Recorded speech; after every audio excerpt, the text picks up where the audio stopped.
합장하시고 한 구절씩 따라서 합송합니다. 산하 대지가 눈앞에 꽃이요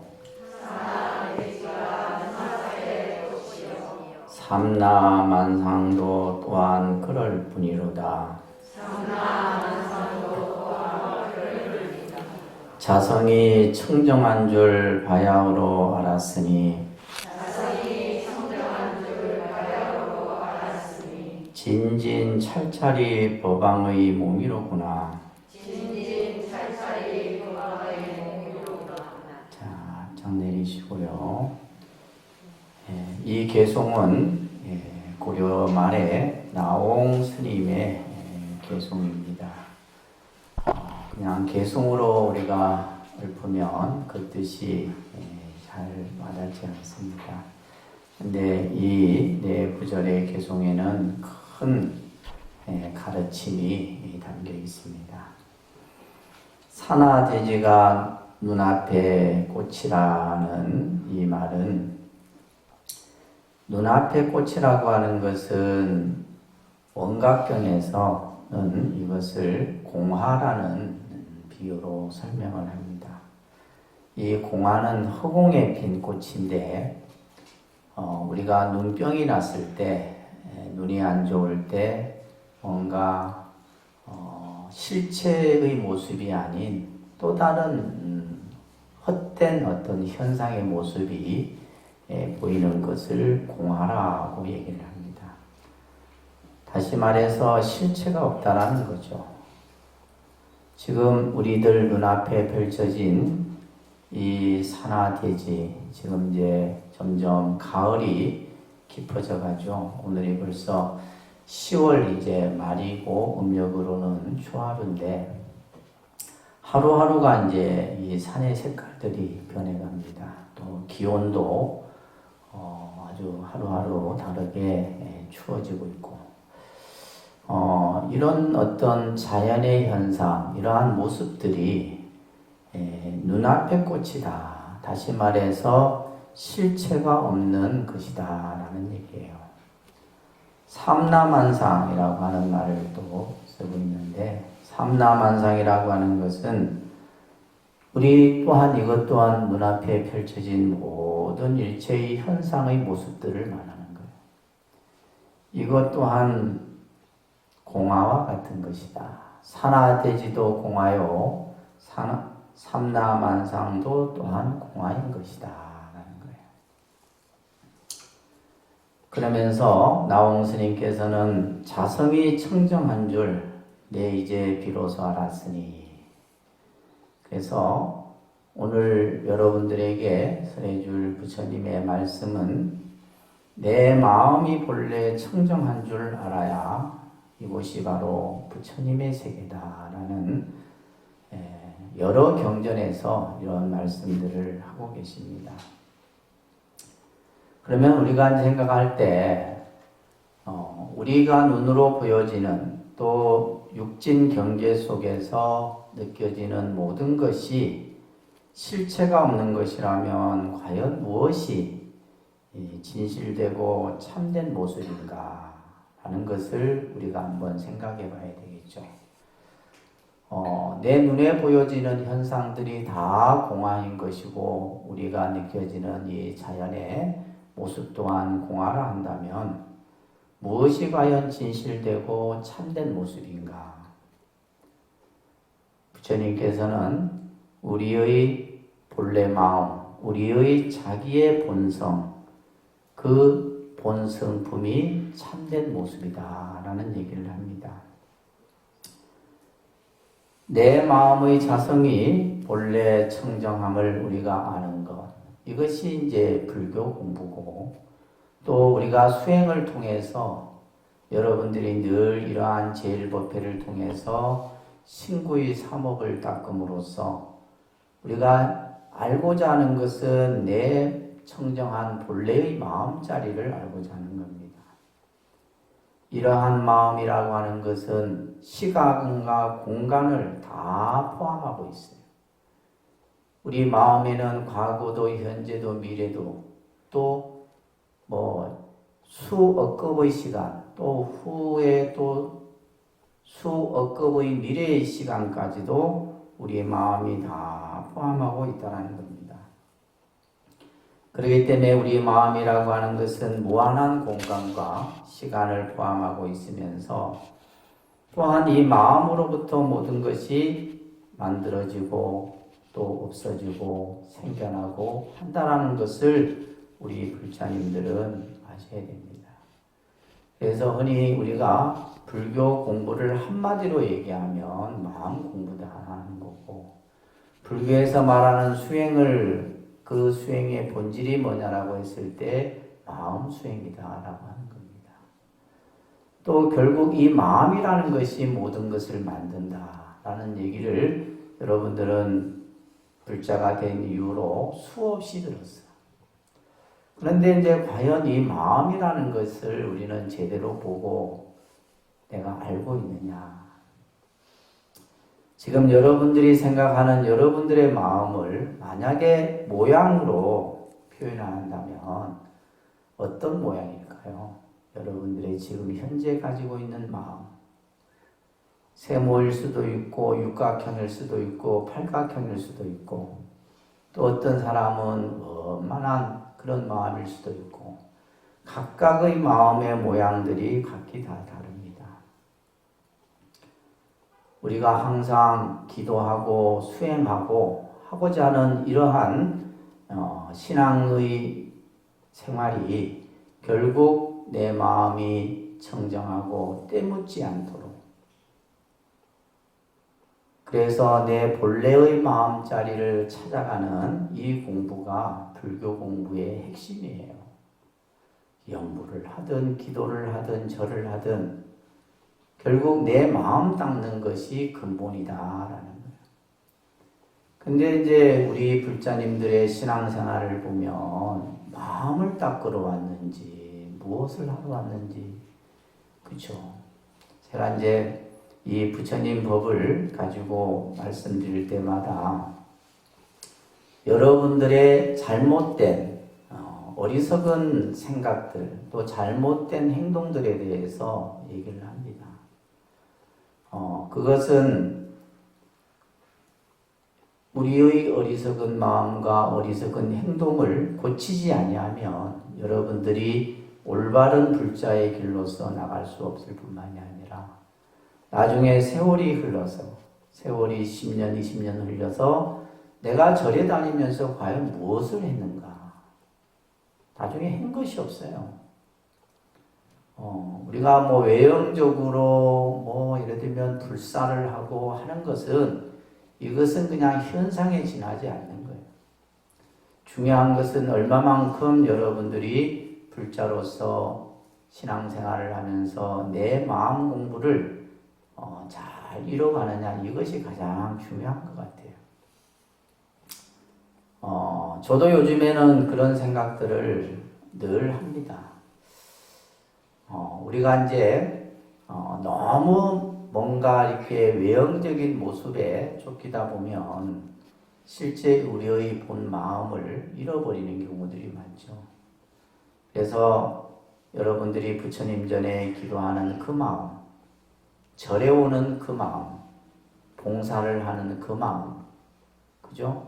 또 합창을 부처님을 공덕을 찬탄하는 음성공양을 하든 차를 올리든 불단에 꽃을 공양 올리든 그 마음을 통해서 전부 내 마음을 닦아가는 그 내 마음을 닦아가는 그 공부가 되지 않는다라면 우리는 부처님 법을 배우면서도 참된 가르침을 배우지 못하고 있는 것이다. 자, 그렇다면 부처님께서는 우리의 본래 마음은 청정한 마음이다 그랬어요. 우리가 가지고 있는 본래 마음은 때묻지 않는 청정한 마음이라면, 근데 우리는 왜 매일매일 탐내고 썩내고 어리석은 이 생각이 그죠? 끊이지 않고 일어나고 있는가? 이것도 생각해 봐야 돼요. 우리가 가지고 있는 본래 마음이 청정하고 깨끗한 마음이라고 부처님이 늘 말씀하시는데, 왜 우리는 자꾸 그죠? 이 중생의 생각 속에서 탐진치 삼독을 일으키고 108번뇌를 일으키고 온갖 번뇌를 우리들이 만들어내느냐 이 말이에요. 그것은 우리가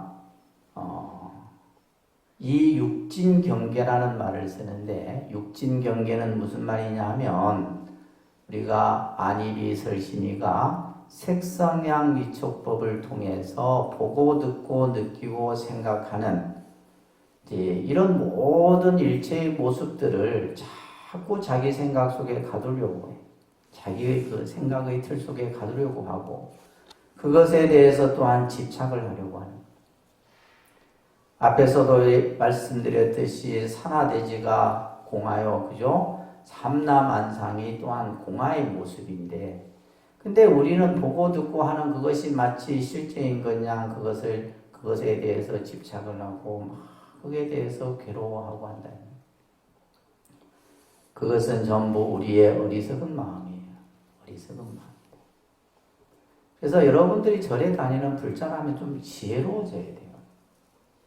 우리가 지혜롭기 위해서 절에 다니는 겁니다.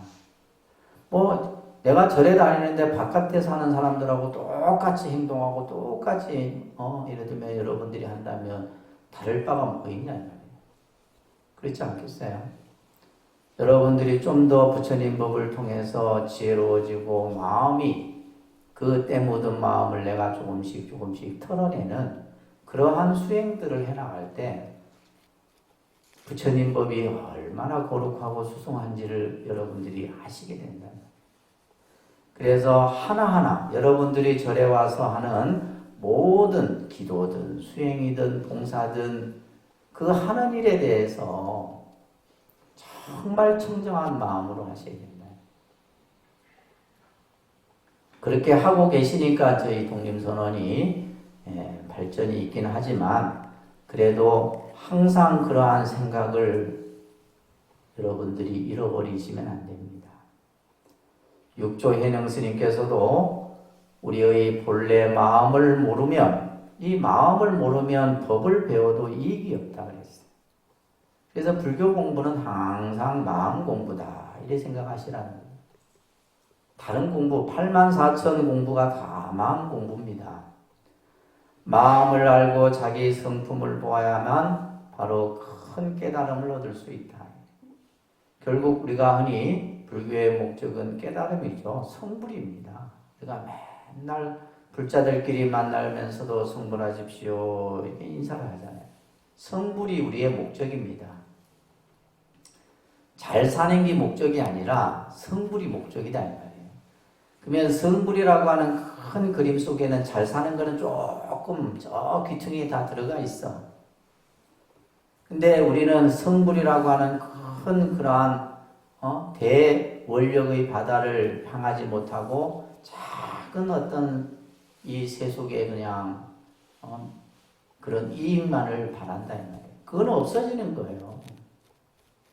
여러분들이 쌓아놓은 부명예 이런 거는 하루아침에 티끌이 되어버린다 이 말이에요. 그래서 자기의 본래 마음을 아는 것이 본래의 성품을 보는 것이다. 우리 마음 아는 것. 그래서 항상 화가 나면 이 화나는 마음이 왜 일어났는고 이 생각을 하고 그 마음을 항상 살필 줄 아는 그런 불자가 되어야 되는 거예요. 깨닫고 나면 원래 차별이 없어. 우리가 다 마음이 열리고 나면은 일체 마음의 어떤 갈등이나 이런 것이 없다 이 말이에요. 그런데 깨닫지 못하게 되면 어떻게 돼요? 내 업에 의해 갖고 업의 굴레 속에 갇혀 갖고 끊임없이 윤회의 삶을 벗어나지 못합니다. 여러분들이 부처님 법이 얼마나 거룩하고 결국 우리들이 이 세상을 살아가는데 결국 부처님의 가르침은 내 마음을 어떻게 잘 만들어가고 운영하고 그것을 활용하고 하는 거예요. 무슨 말인지 이해되시겠어요? 그렇게 해야지만 여러분들이 좀 더 지혜로워지고 부처님 법을 만남을 아주 큰 기쁨으로 생각한다는 거예요. 요즘에 저희가 유마경이라는 경을 공부하고 있는데 저도 유마경을 보는 것은 처음 봅니다. 사실은 처음 보는데 유마경을 보면서 참 부처님의 경전 여러분들은 근데 경전을 이렇게 대할 때 그냥 어렵다라는 생각을 가지고 먼저 그죠 보잖아요. 근데 그 유마경 전체의 가르침을 다 100% 이해하지 않더라도 정말 그 경전은 어느 경인지 건강경이 됐든 유마경이 됐든 원각경이 됐든 아미타경이 됐든 그 경전에는 무궁무진한 보배가 담겨 있는 거예요. 근데 여러분들은 그 보배가 있는 곳을 가르쳐줘도 안 가려고 한단 말이에요. 안 가려고. 지금 유마경에 보면 우리가 이제 사바세계의 교주가 누구예요? 서가모니 부처님이에요. 그죠? 서가모니 부처님이 사바세계의 교주인데 우리는 사실 이 사바세계는 고통의 세계요, 참아야지만 살아가는 세계다 이렇게만 배워왔었어. 여러분들이 교리 공부할 때는 그렇게 가르쳤죠. 또.